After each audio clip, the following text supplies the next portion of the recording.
Hi everyone, it's Philip from School Zone here. Could I just ask you if you can hear me? If you could just say yes in the chat pod, please. I just want to check that your audio is okay. I should just say whilst you're doing that, if I do sound quiet or you everything sounds a bit fuzzy or whatever, please just do use the audio controls, which are in. Where are they on your version? They're in the meeting room menu. Okay, so I can only see 3 people can hear so far. I'm just wondering if other people maybe not got speakers on.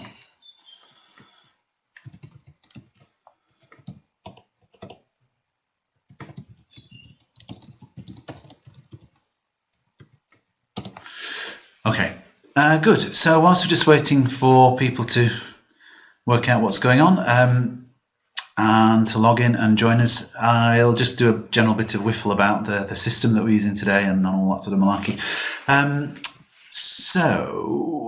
We do a lot of online focus groups at School Zone, and this is the system that we use, except that normally we don't have, so we've got about somewhere between 20 and 30 people joining in this session today, which is really too many to have our normal sort of focus group discussion.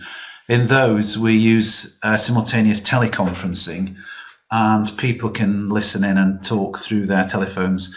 We're not using that system today just because there's too many people, and essentially I'm probably going to be doing most of the talking. But having said that, if you do want to say something, you can, if you raise your hand, I'll give you the microphone, or if you prefer, and to be honest, it probably is easier if you just type the question into the chat pod, and I'll be following what's going on in that, and hopefully keeping up with you and answering any questions that you've got.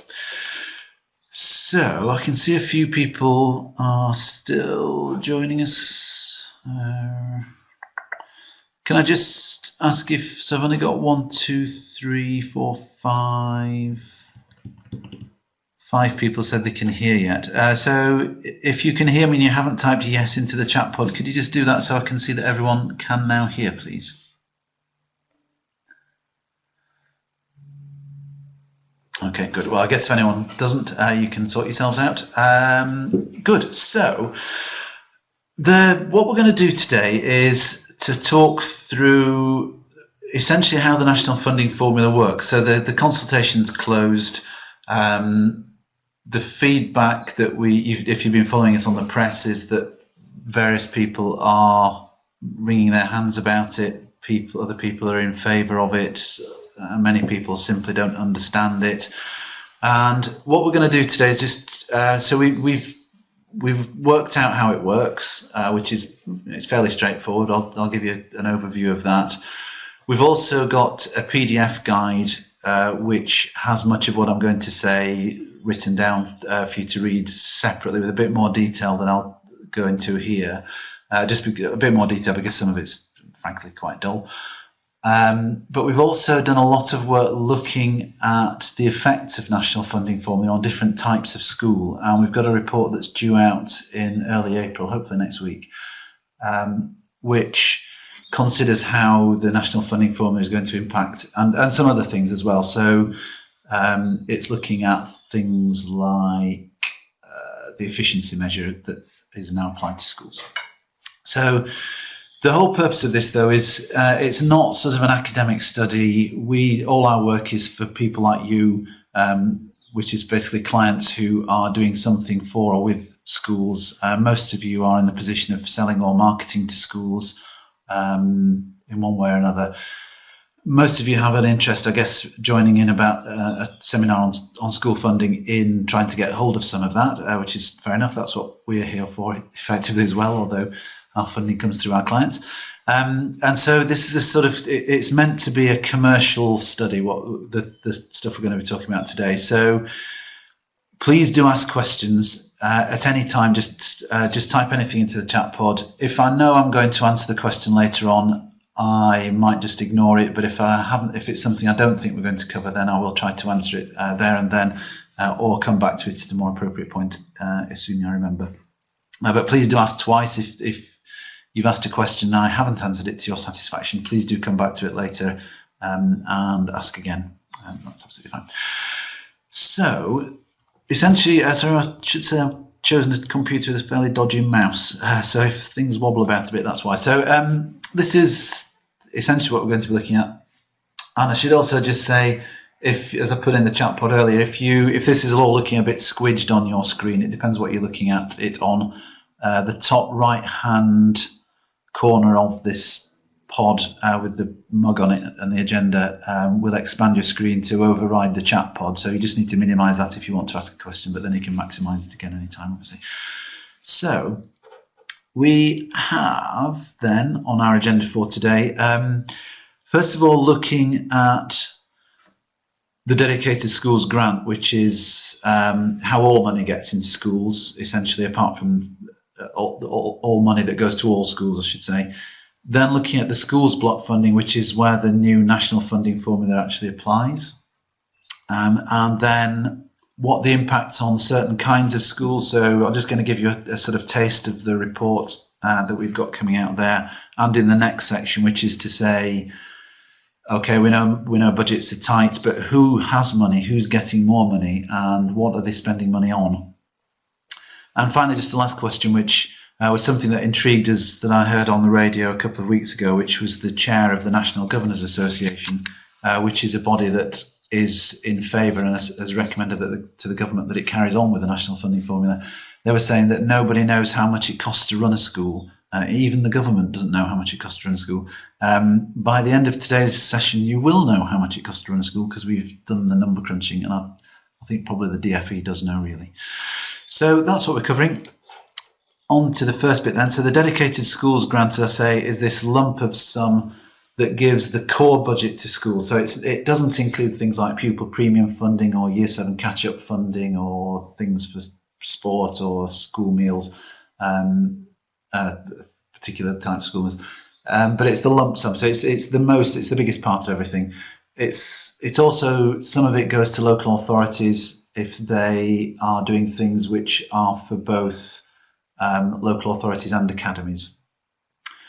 So it's the DSG is split into 4 lumps. There's the schools bit, which is what we are looking at today. There's also a high needs bit, which is essentially for special needs provision, and that goes to local authorities, as does the early years provision, and they allocate that to schools according to their own local needs.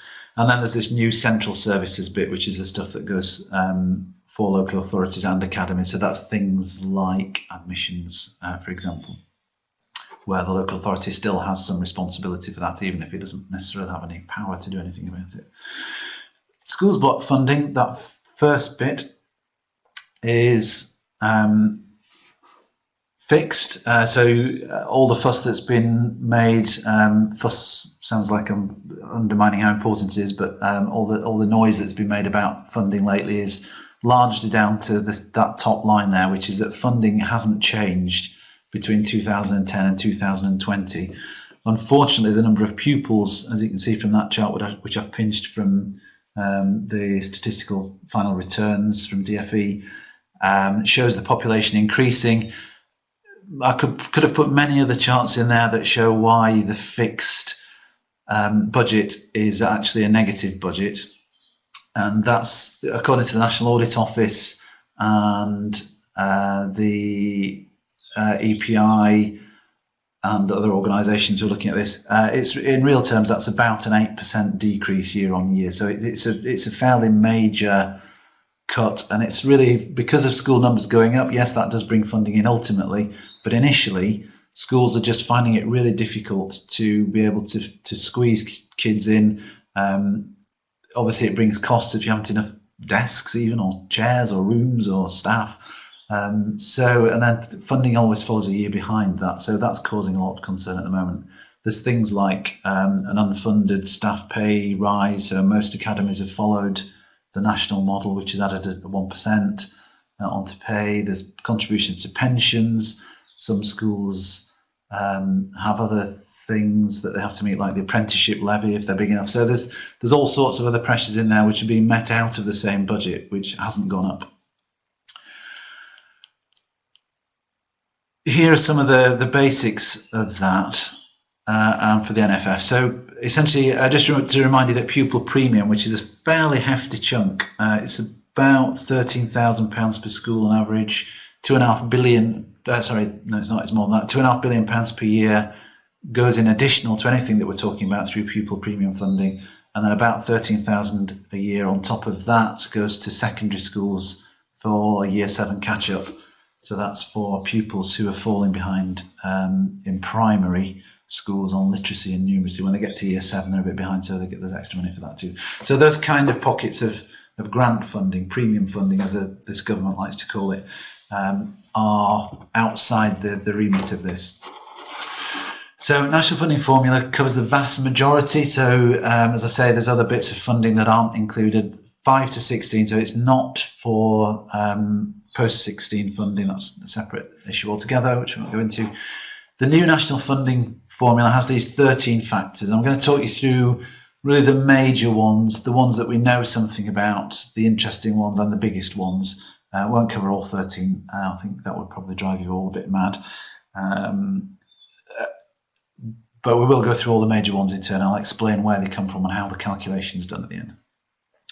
So an overriding factor to all this as well that we should remember is that whatever the funding model is, whatever money it's giving to schools, it's capped at the top and the bottom so that schools don't get way too much.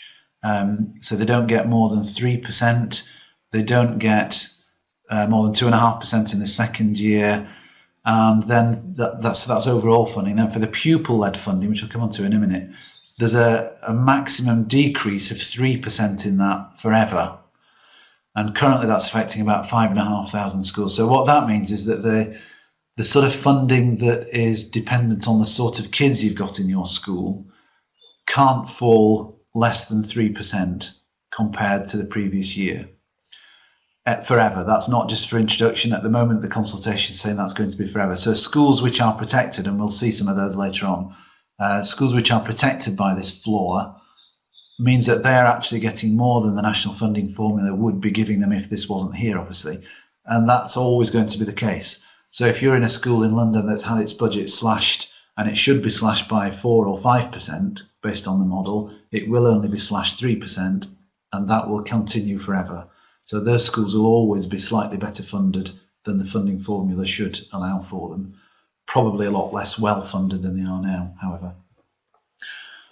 As I say, that affects about 5,500 schools, primary and secondary, across the country. And then this minimum funding guarantee, which has always been in place, will continue for the next 2 years on top of all this. And will you see? Well, on the data, if you get our report later, you'll see that 1.5% is capped. So all the figures that I'm talking about later on are bound by this upper and lower limit and this 1.5% MFG, minimum funding guarantee. So, hope that's all fairly clear. Coming on to look at the details. Can you read that? I hope so. So these coloured blocks here are representing the 4 major contributory factors to it. I hope you can read that. There's quite a lot to squeeze in. So the 4 bits are the basic per pupil funding in red, and that's essentially an amount of cash given per pupil. I'll come on to in a minute. There's the additional needs funding. So again, this is sort of pupil based, and it's saying if your kids are from an area of high deprivation, or they all have a low proportion of them have low prior attainment, so they're not done very well in primary school. If they're EAL, or if they're high mobility, which I'll come on to, then there's a different rate allocated for that, and that's on a per pupil basis, as is the one above. The second 2 aren't per pupil, so the next one is school-led. So there's a lump sum and then these other bits, which again I'll come into, and that's all to do with the sort of school that you're in. And then the final bit is to do with where you are in the country, and that's this area cost adjustment. And the subdivisions of that total these 13 criteria that I mentioned earlier. So 2 bits, 2 of them following pupils, that's the red and the pink, 1 of them following the school itself, that's the dark blue, and then 1 where it is in the country, and that's the pale blue. So I'm going to come through those in turn, but not particularly in that order. I'm going to deal with the two simplest ones first. So first of all, the age-weighted pupil unit and the area cost adjustment. So the age-weighted pupil unit, that's the top one in that previous row. So essentially this says, okay, your kids, if they're between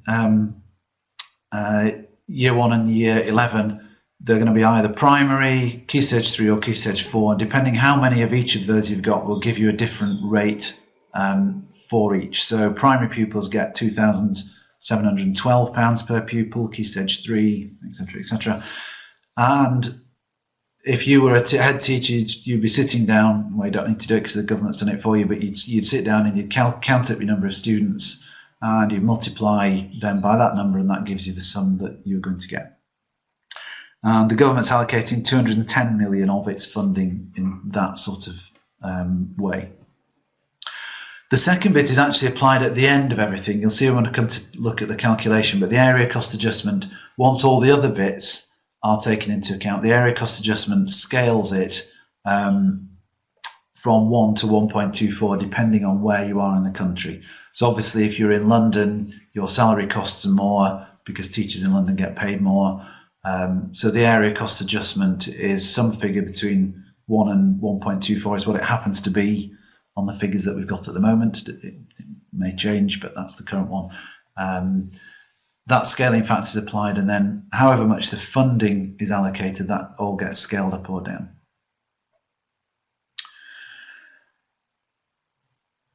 So a question there from somebody in the chat pod, which is the distinction or overlap between the additional needs funding and the high needs funding decided by LA. So the LA, the high needs funding from LA is completely separate to all this, and that goes for, it might be for particular special needs provision, it might be for disability access, so it's more sort of capital projects. And it's sort of outside the normal school system. It's what schools can't meet for themselves. Now you'll see in a minute what the special needs contribution to this bit is. I'll come into it next. Additional needs funding is next. But you'll notice the coloured headings here, by the way, match the bands in that earlier diagram. So the additional needs funding, there's about 3 billion being allocated in support of pupils from deprived areas, which I'll come on to explain in a minute, and 2.4 billion for those with low prior attainment, which again I'll come on to. And then just this other factor, which is new, or certainly new compared, there has always been a mobility factor, but local authorities have set it. But the phase 1 of this consultation, which was last year, there was no mobility funding. That's been introduced this time, and it's based on, essentially it's a bit of national funding formula that isn't really a national funding formula. It's a historical basis. It's about 0.1%, and that's about 23 million nationally. That's the sort of amount that goes, and it's to allow for pupil movement between schools. So if you're in an area where there are a lot of travellers, or maybe a military base, those sorts of, or even just at some schools in particularly high deprivation areas as well, they tend to have a high student turnover, and that this money is just to allow for that. And essentially it's a sort of fudge factor that says, well, last year we had 50 kids more than we've got this year, so it's probably the other way around actually, last year we got 50 kids less than we've got this year, so the funding is based on last year's model, so that's not enough, so we apply for some mobility funding through the local authority, so it's sort of top up for that. The deprivation funding is based on free school meals. Part of it is, one element of it is, and this is how that's worked out. So there are two ways of calculating free school meals, and schools have these numbers already. They're already part of the data. You can go and look them up for any school in the country. There's the free school meals. That's a number of pupils that you have in your school at the moment, or whatever the last census was in January. The number of free school meal children you have, and then FSM6, you notice the second one down. FSM6 is if they've been on free school meals in the last 6 years. So that's a sort of, it's a more important factor, and the way it used to work was that pupil premium funding went to local authorities, I think, well, it still does actually, and they allocate it on the basis of some deprivation index, and most of them have gone for one of those two measures already, either the number that are on roll now or this EVER6 measure it's called, having been on EVER in the last 6 years. And you'll see that they're allocated a slightly different amount. So the current amount, whether you're primary or secondary, is the same at 440, and then oh, we've missed a 6 off. Nope, no, that bottom label's wrong. It's all right. So the bottom label there should say FSM secondary. Sorry, FSM 6 secondary amount per pupil. That's what that should be. So sorry, I didn't spot that as an error. Basically, it's the number of free school meal kids you've got, and then there's this second model, which is Idachi, and this is the deprivation index, income deprivation. And you'll see that there are different bands of that depending on the proportion of students who meet that standard. So band A, there are about 3% of those, that's the highest band, down to band F, that's the lowest proportion band, 0.2 to 0.25. And the figures in brackets there are the proportion of schools which will be getting that sort of money. So about 3% of schools will get that band A highest level of funding through Idachi.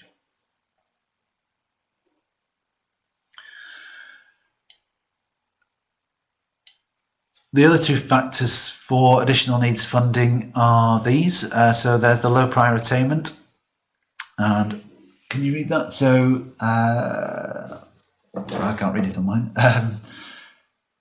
For students in years 1 to 3, if they're lower than expected in the early years foundation stage, if they're years 4 to 6, it's where they've got less than 78 points on the early years thing, and then at secondary, those who didn't achieve level 4 at Key Stage 2 in maths or English, that's the way it's being calculated.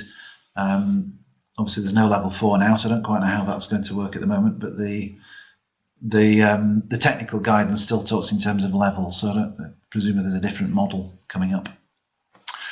And similarly for EAL, that's the pupils recorded on the census as having entered state education in England during the last 3 years and having been exposed to a mother tongue other than English. That's the way it's defined. You can see there's different amounts there for primary and secondary.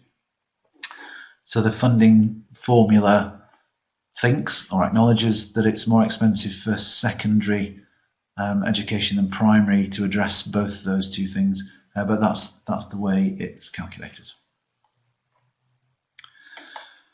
So that's all the pupil-based stuff. And then as for school-led, so there are two factors I haven't gone into here because there's just really basically not much to say about them.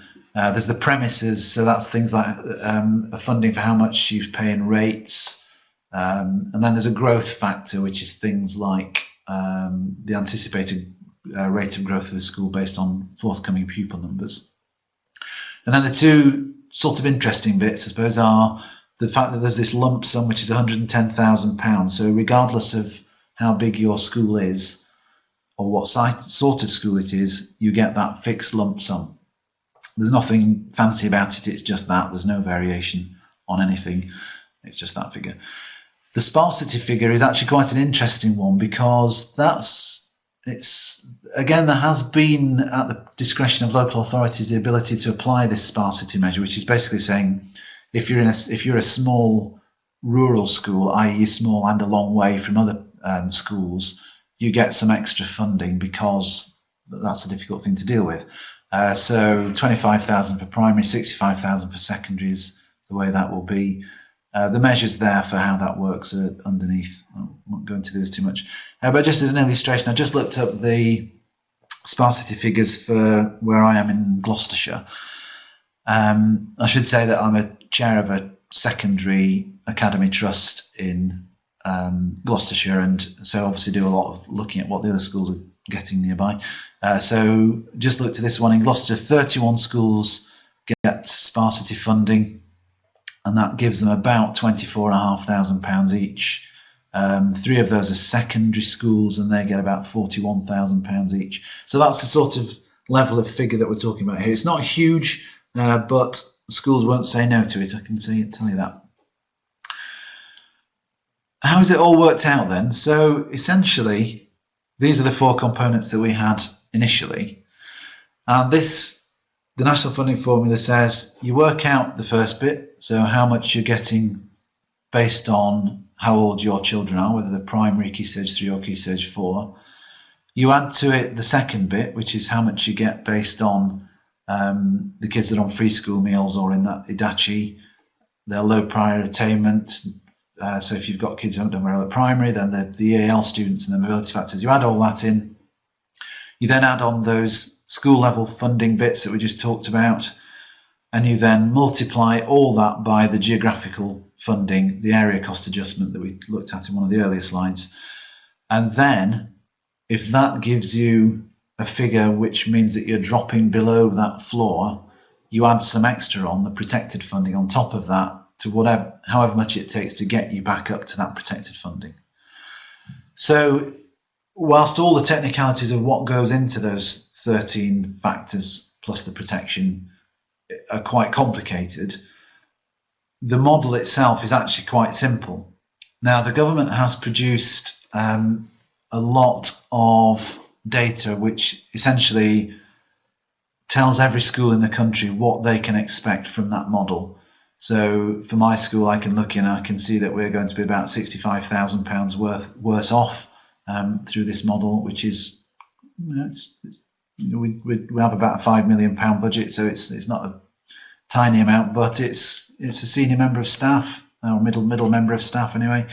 And so a lot of schools are looking at the figures and saying, well, that's less than we're getting now, so how can the National Funding Formula be better than what it was? Well, the distribution is quite extreme, and it's most extreme here in Greater London. So our report has a breakdown of all the local authorities, maps like this, to show you where the money's going from and to.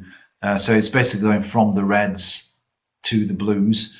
And in London, you can see that places like Bromley, big area, losing a lot of money, whereas right next door to it, Croydon, getting a lot more money. So I should say these colour bands are our own arbitrary distinctions. We just divided it into 4 based on, I think we just looked to see what seemed like a lot of money based on our experience of working in school funding. So those in red are the ones that will be really feeling the pinch, and those in blue are the ones who will feel a benefit. The pink and the pale blue, they're probably there or thereabouts. Pink is about the same as it is now. Blue is a small increase, but one which will probably be absorbed within the sort of 8%, or would certainly be lost in the 8%. But they won't really feel any benefits. It's only the dark blue ones who might feel some benefits, and you'll see what sort of proportions those are later on. So these are of all the local authorities, these are the ones who are doing best and worst. So the blue ones, dark blue ones, are the winners. So in Derby, the average pupil will be funded to the tune of £93 per year better than they have been under NFF. And that equates to about 2.6% increase in budget. So if you remember, we're talking about it actually being a decrease in budgets overall of 8%, an increase in 2.6%. You can see why people have been disappointed, shall we say, with the National Funding Formula, because I think people, so in Gloucestershire, for example, this is an area of, it's a rural county. We'd expected to get a lot more money because we knew that London schools received more previously, for example, and we hoped we would get a share of that, selfishly. But given 1 week we're told that our budgets are in real terms being reduced by 8%, and then we're only going to be increased by, well, we're not even increased anywhere near that, but if we were, we'd be more happy than we are now, which is not happy. So whatever benefits you're getting from NFF, they're effectively mostly being wiped out by the budget reduction. But from a commercial point of view, if you are going to be targeting particular areas, and I wouldn't say geographical areas are necessarily going to be your most relevant factor, but this is just an illustration of how you can target where the money is going, and you'll see some others later. So I think basically we looked at geographical ones because maps look nicer than tables of data, as you can see from the last two slides. So just some of the impacts on schools of this. So as I say, we've done quite a bit of data analysis around what's changing with schools from all these. And there's this new efficiency metric which our report goes on to in a bit more detail, and I'll touch on a bit more later on. But in fact, I'll just say a quick word about the efficiency metric actually, because that's something that you ought to pay attention to if you're doing any kind of market segmentation. So efficiency deciles are applied to all schools, and the way it works is that you can look at any particular school, and the efficiency metric compares them to 49 other schools which are similar in terms of their free school meals, social deprivation, prior attainment, so and size, and whether they're academy or local authority schools. So they're notionally 50 schools which are pretty similar to your own, and then of those 50 they're ranked according to the value added that they give to their pupils, obviously different measures for primary and secondary, the value added that they achieve per pound spent per pupil. So if you're an effective school, I have to boast now that my school is decile 1. So in my school we're in the top 5 of those 50, and what we can say is that our value added is good even though we're really badly funded, so we don't spend very much to achieve a high degree of value added. Now that means that we are rated as efficient, whereas a school which is only about 1.5 miles away is in decile 8. It's rated good, it's overexpanded, it's under-resourced, its results have plummeted, and therefore it's not achieving great value, but it's spending a lot more money than we are per pupil, so it's rated as inefficient. So when I refer to efficiency throughout this, it's not just about the amount of funding that they're spending per pupil, it's also built into that how well their kids are doing, how well they're improving, what their value added is. Presumably it'll move over to a progress measure at some point.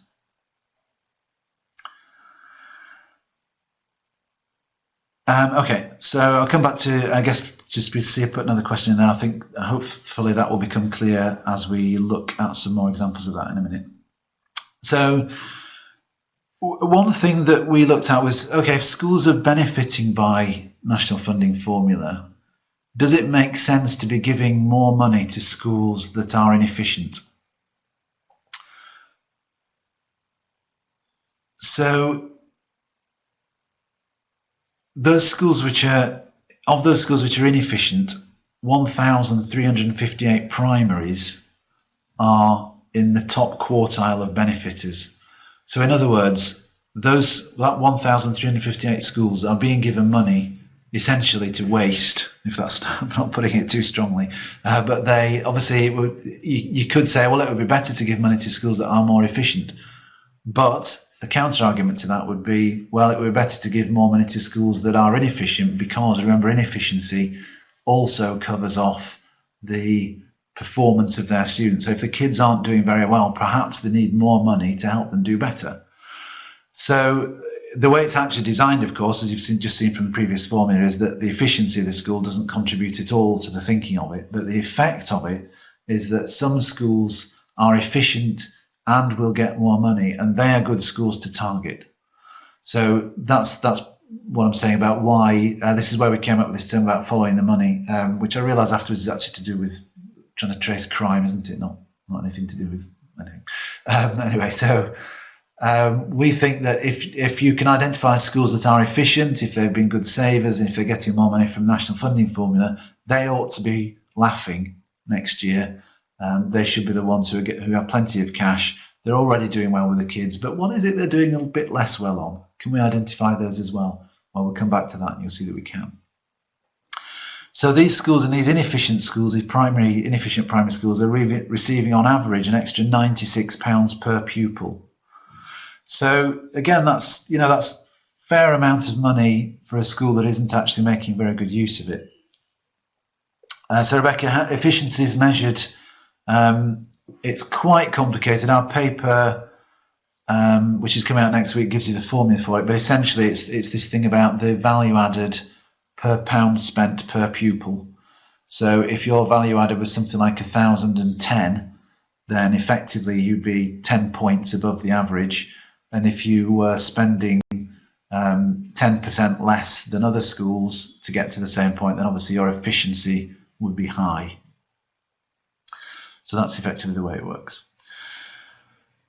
Again, just looking at the distribution of things, urban schools are the big losers. Only 3% of urban schools are in the top quartile of benefiters, whereas 25% of rural schools are in the top quartile. So the big move here has been funding taken away from inner cities, from London, from Manchester, from Birmingham, and distributed to the shires. And whether you think that's a good thing or not, I won't go into that now, but that's the effect that it's had. We also noticed, as did the unions at about the same time, that there's quite a, I'm sure it's a coincidence, I can't believe it's a cynical measure, but the effect of it is that Labour councils will suffer, whereas Conservative councils will benefit. And that's true of schools in council areas, of local authorities, and of MPs' constituencies, which is the bit that the unions looked at. That's quite a significant factor, I think, and I think so. Although it's possibly not a terribly practical thing from your point of view as clients of ours, it is something worth noting about whether this bill will achieve success or not. So remember, there's been this big backlash, and some of it's been from the Conservative authorities. Well, you need to think about what the bigger picture is there, whether the Cabinet Office will consider whether that's an important enough factor on top of what's happening with this particular trend. It hasn't been made an awful lot of in the press, so I don't know how big a factor it is, but it's just an interesting thing to look at. And this data is, I suppose, one of the things that we like about this data is there's so much of it, and you can do all sorts of things with it, and these things pop up when you just crunch the numbers without particularly, we didn't look to see if that was the case. We just ran it through all our data, and that came out as one of the patterns. So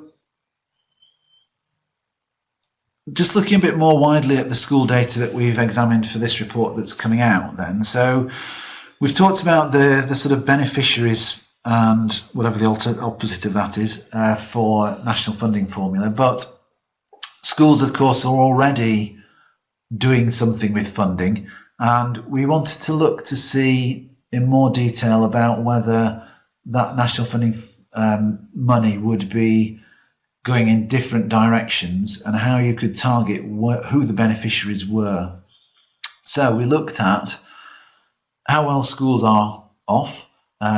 So we looked at, for schools, their saving trends, so going back over the past 6 years, I think it was, to see whether their balances at the end of the year were positive. Obviously we don't have access to the bank accounts, but we can see the balance of their income over their expenditure. So we looked to see which of those were positives and which were negatives. I can say by and large that primary schools are negative, apart from the top decile, most efficient primary schools all spent more last year than they had given to them, one way or another. Whereas in secondary schools, it's the other way around. They're all positive, in fact. I think possibly, if I remember, the least efficient one was negative. So it's covered in the report anyway. In fact, I can't quite remember what the details are. But essentially, we looked at that. We looked to see if they're saving year on year. And we looked at academy balances. So academy school financial data doesn't have any historical context. It's not actually, it doesn't go back far enough for most academies to make it worth looking at anyway. But we looked at what they had at the end of last year as a way of measuring that. And essentially we're building a tool. So all this data is going to build a tool so that you can dial up or down whether you want to target schools that have been good savers for the past 4 years, or people who just have a positive bank balance at the end of last year, plus all these other measures. And that's all built into this data.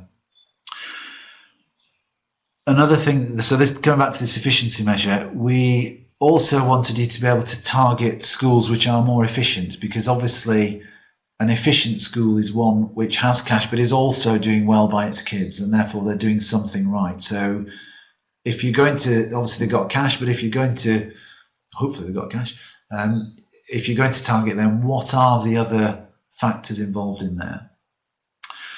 We look to see what caused those efficiencies. So how, of the schools who are very efficient, do they have something in common? So we looked at size, we looked at whether they were oversubscribed or not, because obviously that's, if they're oversubscribed, that means they're a popular school. We looked at the size of the mat that they're in to see whether mat size made any difference. We looked to see whether academies were more efficient than schools. We looked to see whether converter academies were more efficient than sponsored academies. And so what we've worked out with all this is ways that you are just sort of covering, you could cover off the different sorts of segmentation that you might be interested in. So some of the factors that we've measured in here as well are looking at performance. So you might have an efficient school that's performing well, it's got a, I don't know, 85% 5A star to C rate, but its science is letting it down, or its maths is letting it down. So you, in this tool, you could work that out. So if you were marketing a maths product, for example, you could find all the schools that were rich, efficient, were saving well, but their maths was letting them down. And then you can target, or do whatever you want with the data, I suppose, but that's what it's all designed for. It's pulled all this data together into one place. And it also shows you, of course, that's the point of introducing it now, which of those schools will also be better off under national funding formula. So we just want to talk about funding. Hannah's asked a question about budget for subscriptions. Subscription budgets, so if we're talking about things like for curriculum products, they're generally allocated within departmental capitation. And so that will be given out generally on a yearly basis, occasionally on a 3-yearly basis, although it seems to have died the death a bit. And the way they tend to work is that schools review them every year when they get their new budget. So they'll be getting those probably after Easter now.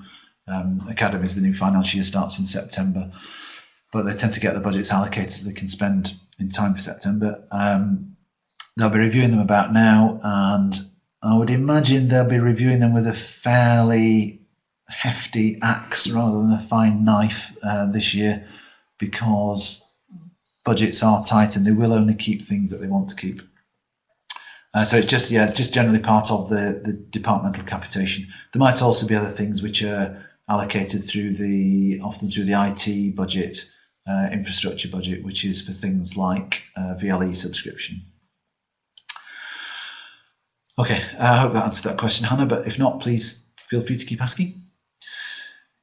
So just a quick look then at the report that we're producing. It's called School Funding, Spending and Efficiency. So I've given you some flavours of it so far, and I will hopefully show you a bit of that, the real thing that's not finished yet in a minute. So these are the kinds of things that we've looked at. We've looked at the efficiency of schools, academy versus schools, that's local authority schools. On those two together, on which mat you're in, does that make any difference? Under NFF, do within each mat, do some academies do better than others, and what will the effect of that be? The difference between converter and sponsored academies, which I'll talk about in a sec. Free school meals impact, again, talk about that. On oversubscribed schools, so we didn't find anything terribly interesting about that particular bit. And we've talked about regions and local authorities already, but all these are there in the mix. And we've identified which schools are efficient already but will gain, are efficient, will gain but have these identifiable weaknesses that I've just mentioned, and those that spend a lot on particular things. So you might find some schools are efficient and have a high resource spend or a high IT infrastructure spend. Hannah, yeah, it's just sorry, just follow up that question again. Yeah, they can generally still subscribe through the year. They probably will only be doing that if they haven't decided on anything yet. But yeah, the budgets are usually allocated for the year and then they spend them at will. It doesn't have to be all spent by September, although obviously there's an advantage to doing that.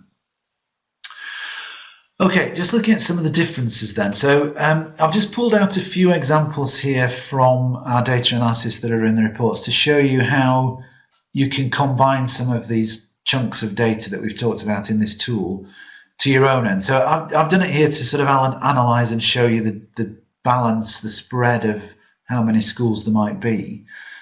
But in our tool, you could identify exactly which schools made up each of these blocks. So I'll illustrate what that means in just a sec. So this first chart is for primary schools, and it's showing the dark blue columns there are Academy Converter schools, and the pale blue ones are Academy Sponsor schools. And the efficiency deciles 1 to 10 run along the bottom. So 1 over on the left are the most efficient schools, 10 over on the right are the least efficient schools, and in the middle are the sort of averages, as you'd imagine.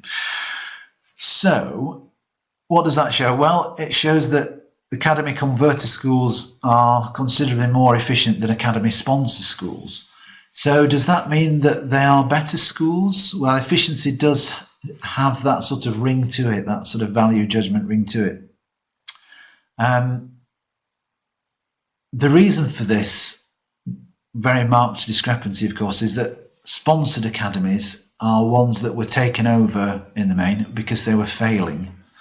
So they are automatically schools which are not doing well in some regard, and they're probably the skew towards the right, the upper end of the numbers there on the bottom, is because these schools are not achieving a huge amount of value added for the amount of money that they're spending, compared to the ones on the left, where you would expect more efficient ones to do better. But the interesting thing is that this is the distribution of benefits under national funding formula.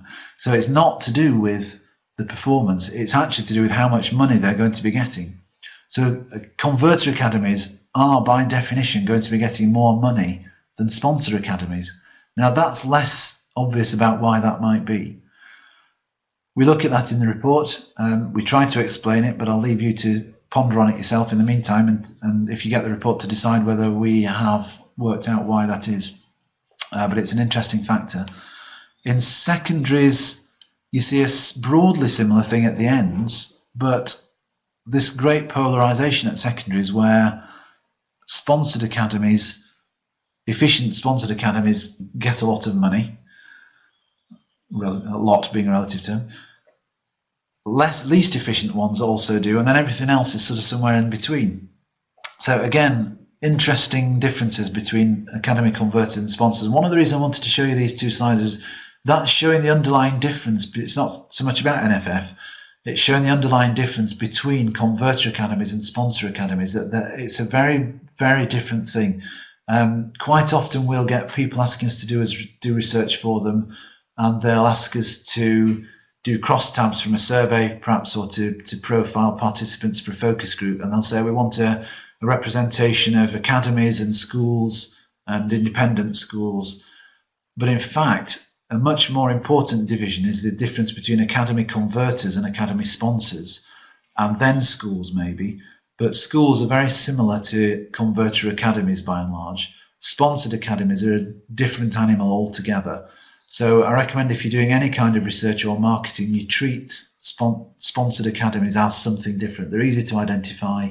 They might well be in MATs, so if you've got a MAT strategy, look to see which of your MATs has a high number, a high proportion of academy sponsors. Are they secondary, are they primary, are they big, are they small, and all the other things that we've been talking about.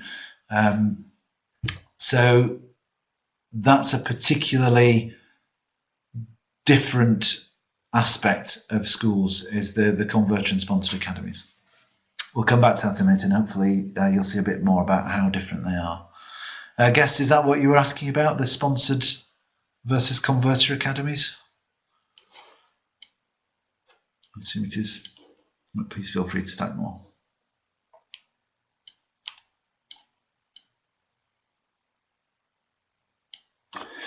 Oh, sorry, I'm just fiddling with my screen a bit here.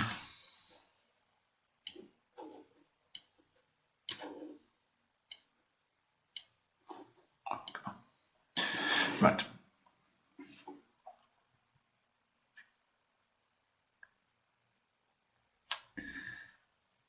Yeah. So sorry, guys. So the on these past two slides, the height of the column is how well off each does, or how many schools there are that do better under NFF. So you can see on this one, the sponsored academies, the pink ones, the most and the least efficient do best out of it.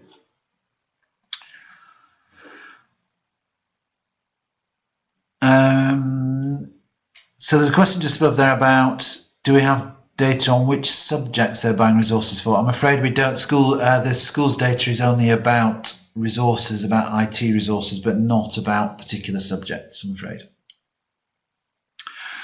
Okay, just to look at the regional variations. I hope this chart is explicable. Essentially, what it does is, so if you look over at the left-hand one, London there, we saw earlier that there's a lot of red and pink on that London chart, which indicates that that particular region is doing badly out of NFF. So the black line along the middle is red, so you can see that the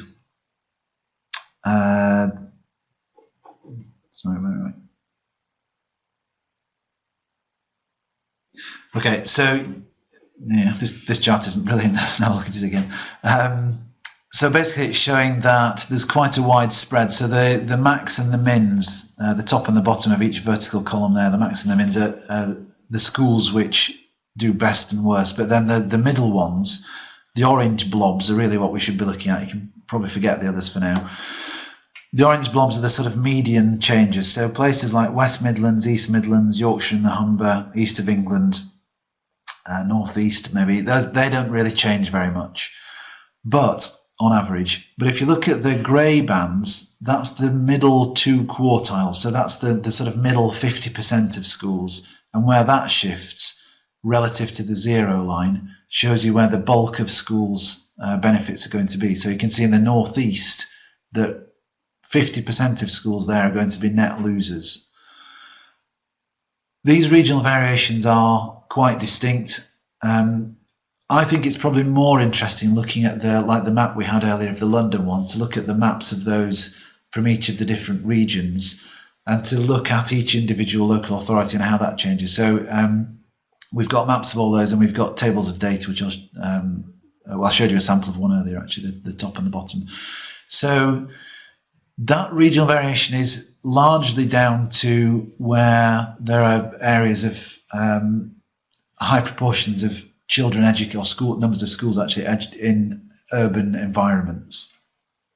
So, for example, London does badly because a lot of its schools are in urban environments. Similarly, West Midlands, it's got Birmingham in there and so on.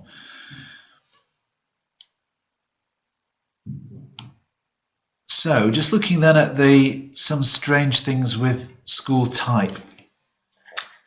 So we just looked at converter academies and sponsored academies, and I showed you that the breakdown against how efficient they are. But just looking at them en masse, these are the median per pupil gains or losses under NFF. So at primary level, academy converters will on average get about the same. Sponsored primary academies will lose about 39 quid per head. That's where that massive difference comes from.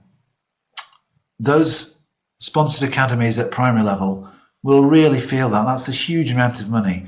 And I suppose the good thing about this, the one saving grace, is that if they're sponsored, that means they are sharing the finances with probably a bigger organisation. They're probably sponsored by a secondary or in a MAT with several other schools. So hopefully that effect will be mitigated.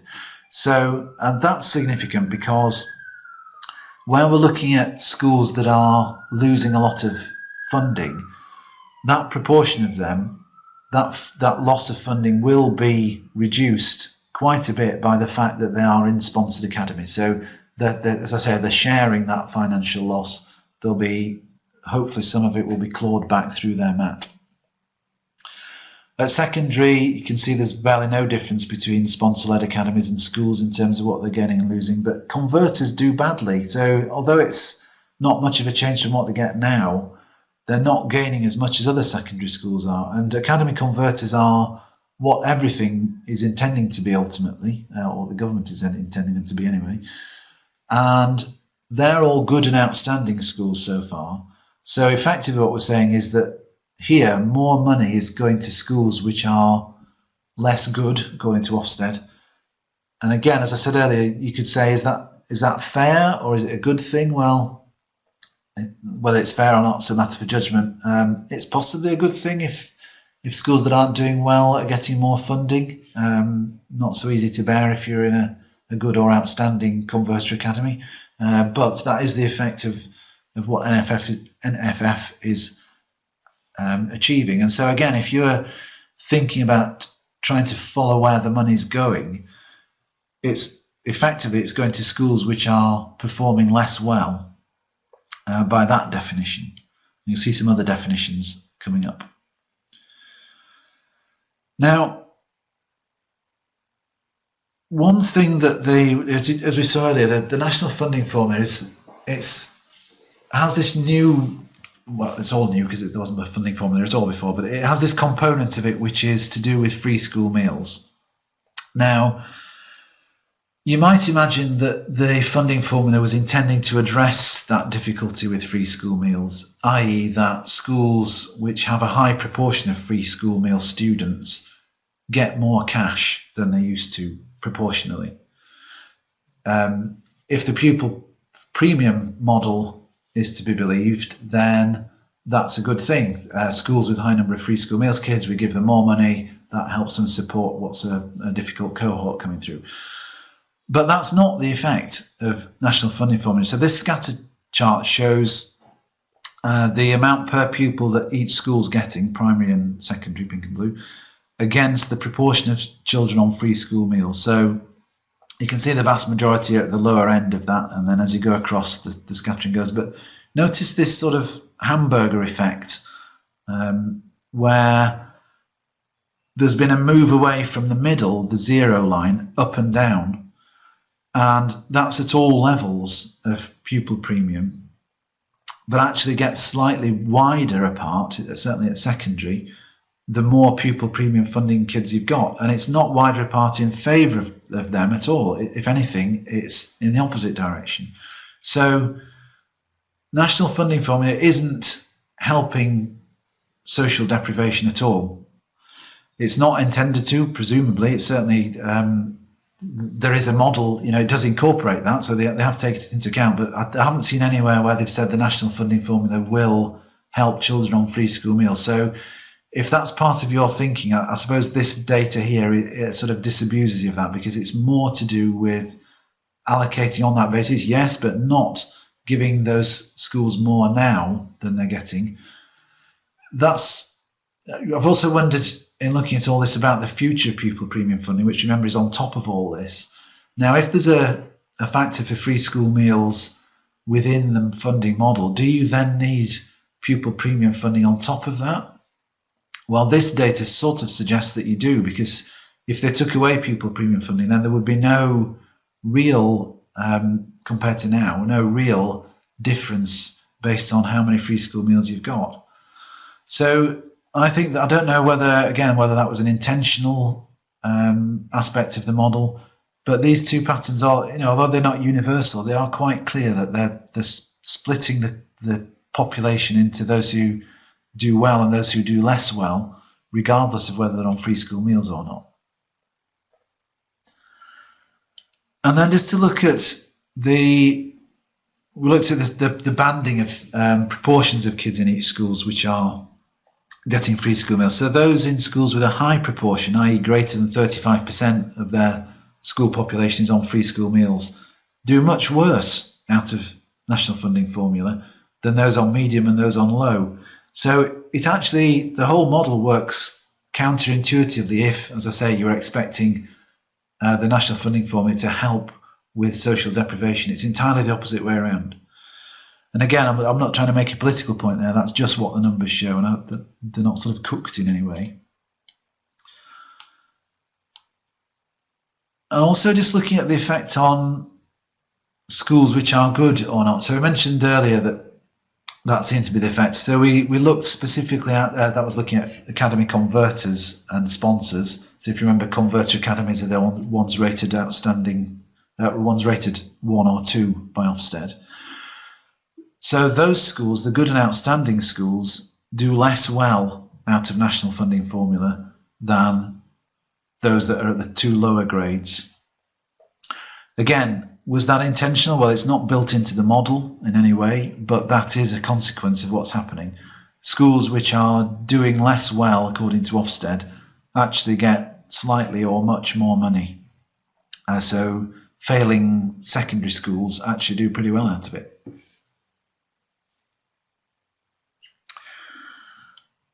Okay, so those are just some examples of how national funding formula is affecting different schools. But also remember I said I wanted to look at how you can use some of the other school data. And here's just a couple of quick examples of how we can address that particular question. How much does it cost to run a school? So we looked at all those schools which had saved some money last year, which is, as I say, mostly secondary schools, almost entirely secondary schools.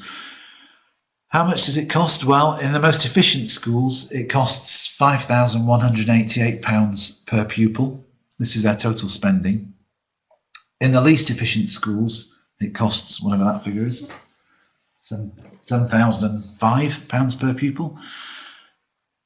And I mean, the difference between them is actually quite large. And remember that the efficiency isn't just about spending, it's also about this value added component. So this table isn't just saying some schools spend more money than others. It's saying those schools that do well with their kids and spend less money, this is the proportions by which they spend more or less than the other schools. And I should say that these deciles that we're using here are national deciles.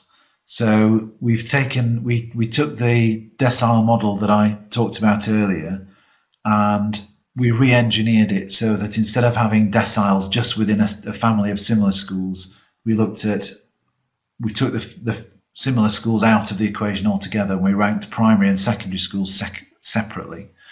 So this decile is, if you're in 1 here, you're in the top 10% of all schools, all secondary schools or all primary schools nationally, not just in your family of 50. It doesn't really make much sense to do the neighbourhood thing, the 50 nearest neighbours on a national scale. So we disassembled and reassembled it. Okay, and then just looking at some other things that change with efficiency. So we figured that if you're providing resources for schools, it might be useful to know which schools spend most and how much they spend per pupil based on their efficiency. So you'll see that the most efficient schools spend less per pupil than the least efficient do. And remember, just to reiterate again, efficiency is also about the performance of students. So there is a success measure in there, in this efficiency measure.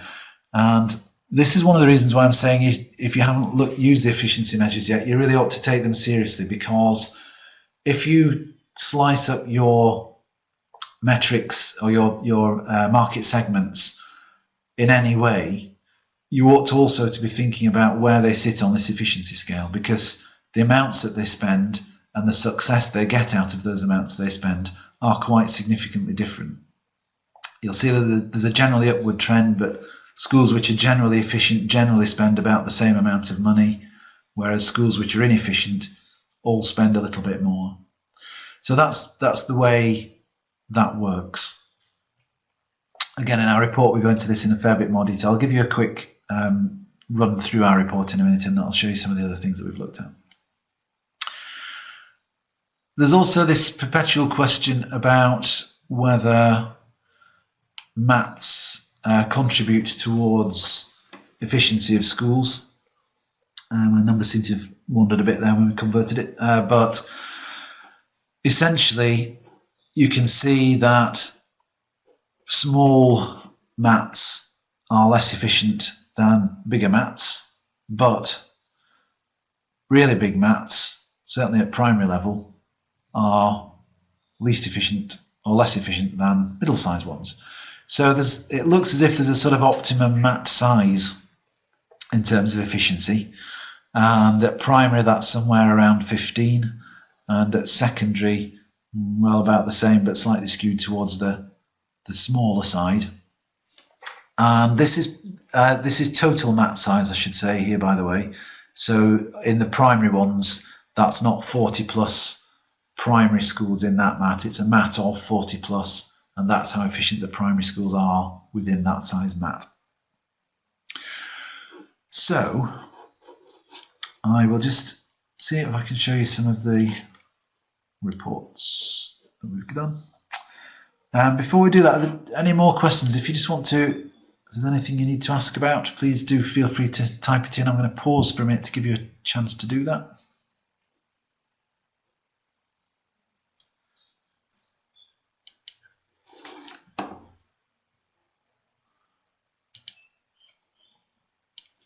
And in the meantime, I'm just going to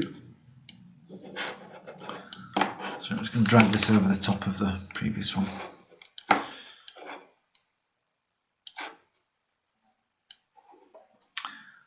So again, you might want to make this full screen in order to see it better.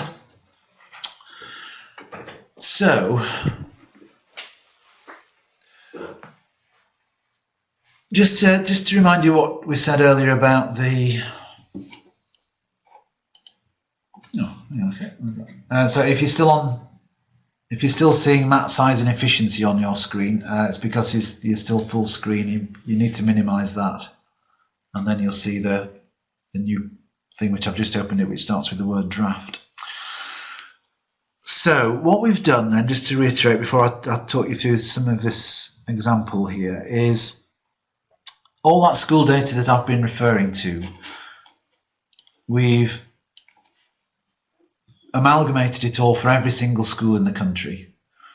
So it's things like Ofsted data, performance data, size, all the sort of demographic data of the school. We've looked at how much they get from National Funding Formula. We've looked at how well they save. We've looked at how much they've got. We've looked at their efficiency, and we've ranked or grouped a lot of that other data according to their efficiency as well. And again, this is partly to illustrate to you how important this efficiency measure is from the client's point of view, if you make good use of it. And it's the way you combine all those sets of data that this tool is meant to support. So for example, so I gave an example there, if you were trying to sell a maths product, if you thought your maths product was going to be particularly good for, let's say, year 7 pupils, then you could use our tool to dial up all those schools that are already in receipt of year 7 catch-up funding, where you're probably doing that already. But you can then say, okay, of those schools, which of them is maths actually letting the performance down in?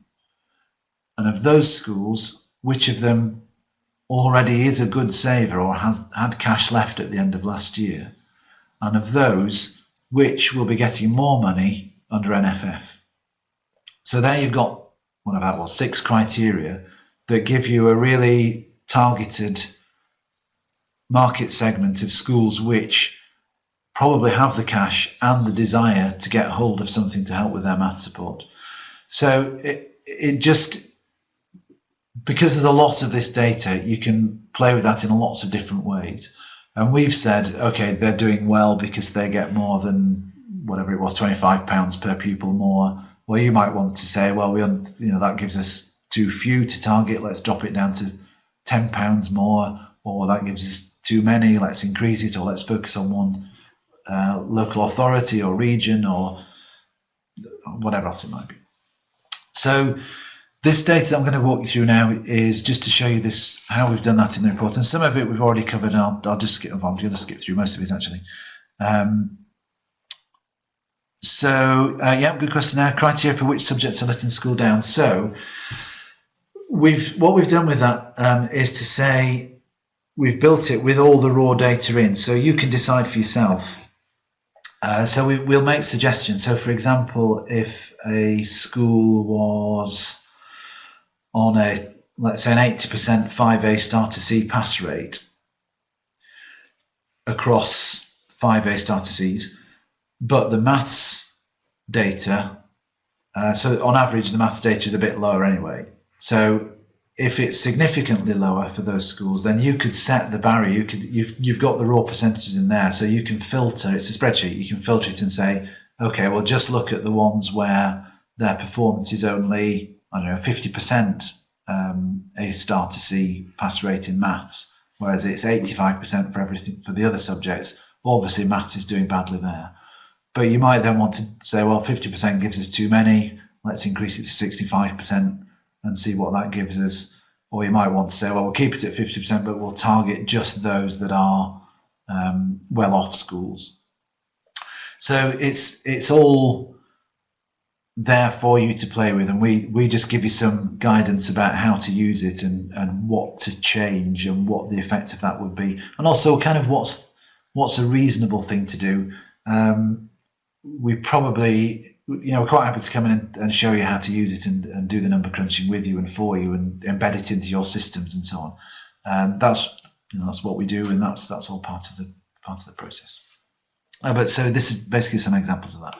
So I'm just going to come down through, to talk you what we've got. So some of these things you'll recognise as similar to the stuff we've been talking about, still in draft, which is why it still says just chapter 6. I don't think there is a chapter 6, in fact.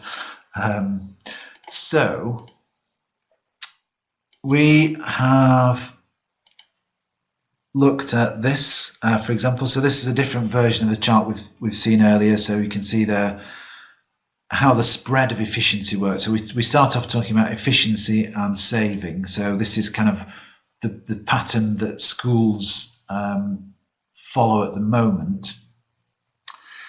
So you can see there the effect of size. So obviously bigger schools are more efficient, and again, just to remind you that efficiency is also about student performance.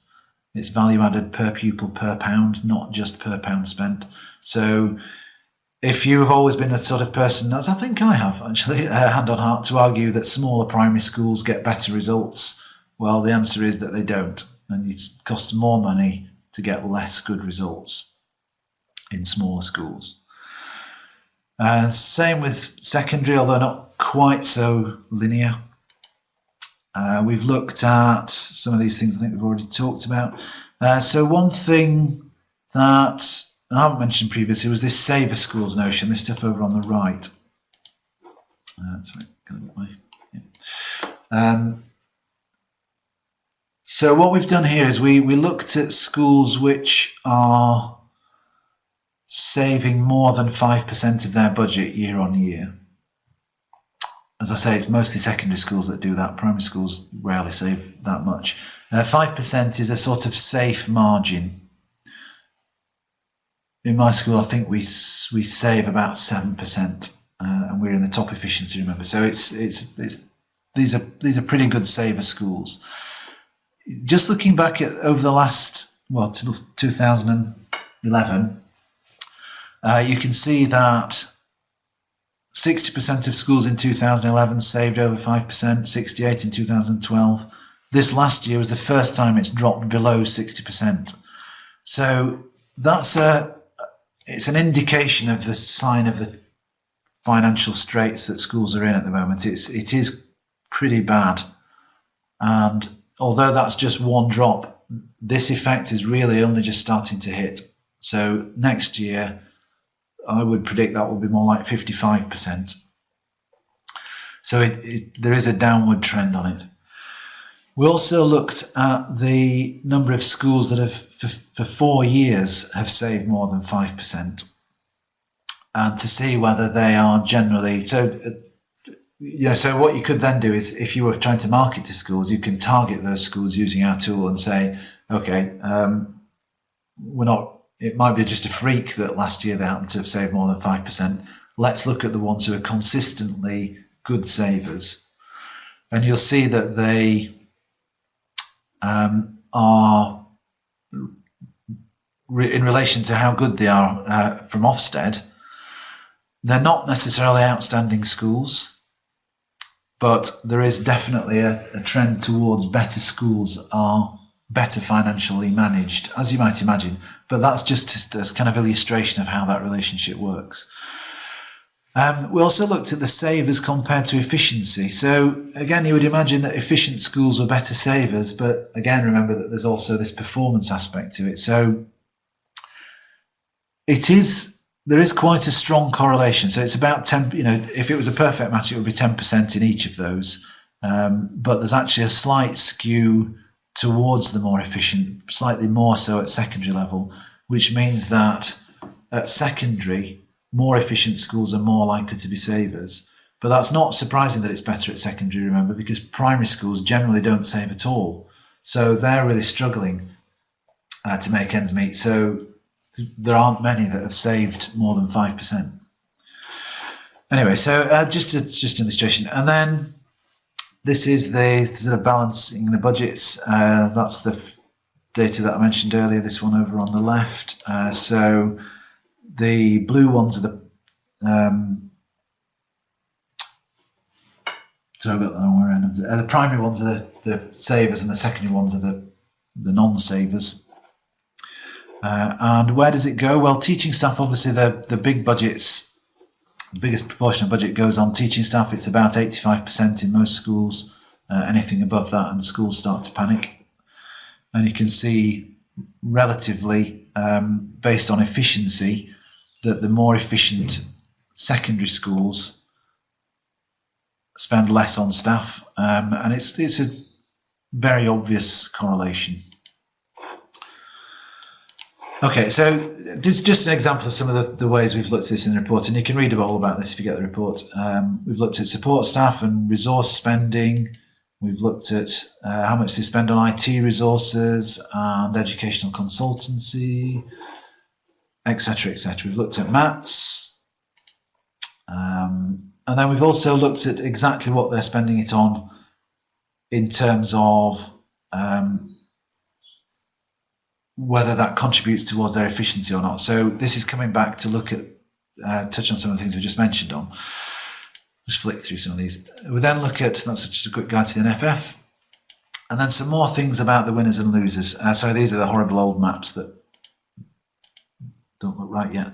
But we've also broken them down by different local authorities into winners and losers, again with the old colouring. And also where there are schools which are efficient and do well out of the NFF, National Funding Formula. So the South East, for example, is the biggest winner. So if that's where you're based, that's probably good news, because the efficient schools that do well out of NFF are nearby. The worst are the North East. Only 1% of schools there are efficient and do well out of the National Funding Formula. So that's a huge difference, a huge spread. And given that the balance of performance is roughly in that same region, so if you looked at the spread of outstanding and good schools, for example, you'd find them roughly in that same order. That's not really very good news for the North East.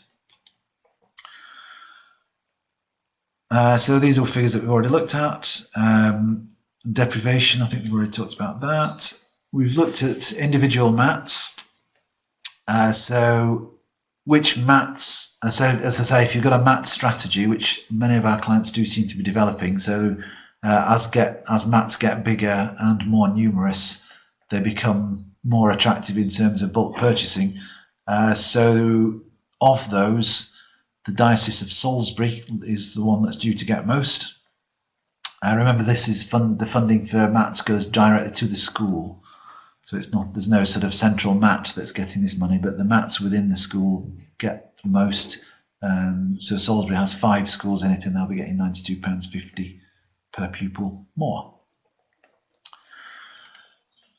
So we've covered a lot of this sort of thing off. I'm just going to flick through some of the rest of this because it's not finished, for one thing. We've looked at coasting schools. I haven't mentioned those either. So another data set that's in our tool is coasting schools were announced in well, they were announced quite a long time ago, but they were defined in November last year. And a coasting school is essentially one that isn't making sufficient progress year on year. And the interesting thing about it is that you can see which schools are coasting now. And by the way, the penalty for coasting is that the Regional Schools Commissioner will take an interest in you and possibly force you to become a sponsored academy, or if not, will give you some plan of action that you have to adhere to if you're not to become a sponsored academy. So it's a big threat. It actually carries a much bigger stick than Ofsted does, or anything else does, in fact, for that matter. So it's not really been made much of yet, but the useful thing from our point of view as number crunchers is that you can anticipate which schools will be coasting based on the definition that they've got now. And I've got a chart for that. No, it's not found its way in yet. Okay, we do have a chart for it somewhere, but it's not there. Oh, in fact, where it is if you follow that link at the top there, School Zone's paper on coasting schools, you can click that and read it in your own time. But essentially, it shows you how the number of schools is going to increase and that are labelled coasting. And we can tell that because to a certain extent they've already failed. So remember, a coasting school is a measure over a period of time. Well, in 2018 it'll still be covering data that's already in the system. They've already done the exams that are recording whether they're coasting or not. So we know that some of them will still be labelled coasting. If they don't do anything to improve over the next 2 years, they'll still be labelled coasting, and that number goes up. Even if the performance of the school stays the same, the number still goes up because of the way it's defined.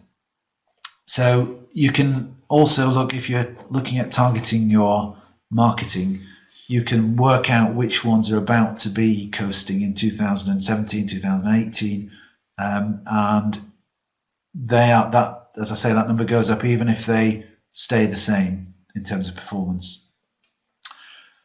And there are a lot of them, and as I say, getting more. So we also provided quite a bit of data in here about how much each local authority gets, just as by way of summary. But the report itself has all this data embedded in the data that we are providing on top of that. So if you're interested in any of that, please do drop me a line afterwards. I'll tell you about it anyway. I'll send you an email since you've been in touch, and I'll send you a copy of the slides and also a recording of this session in case you want to play any of it back. So if there are any more questions, please do feel free to type them. We've got 3 minutes left. Mark, do you think there are likely to be any changes? I don't know if you worked through the consultation, Mark, but the questions they were asking were things like, do you think the £2,452 that we are giving to primary schools per pupil is enough? Should it be 5% more or should it be 5% less? So they were very much about fiddling with the numbers that are in there rather than will we take out any particular components or will it get through regardless. The National Funding Formula has been an issue of dispute since I started teaching in 1984. It is high time that there was a National Funding Formula. I think everybody in the professions agreed that there needs to be some fair funding. I suspect what they'll do is set it this year and then fiddle with it in later years. I think there might be one or two tweaks based on, as I say, the questions they've asked.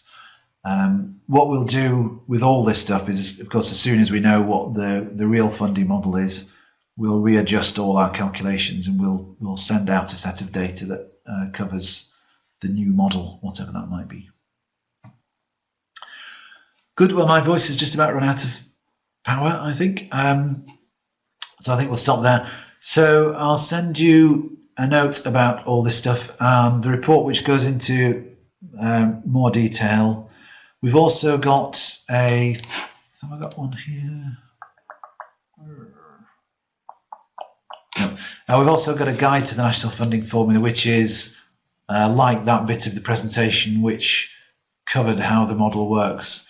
We've got a version of that that just sort of puts that into sort of more explicatory text for you to read on. And yeah, there we are. Good. I'm going to stop there. Thank you for coming, and I hope to see you at one of these again. Thank you.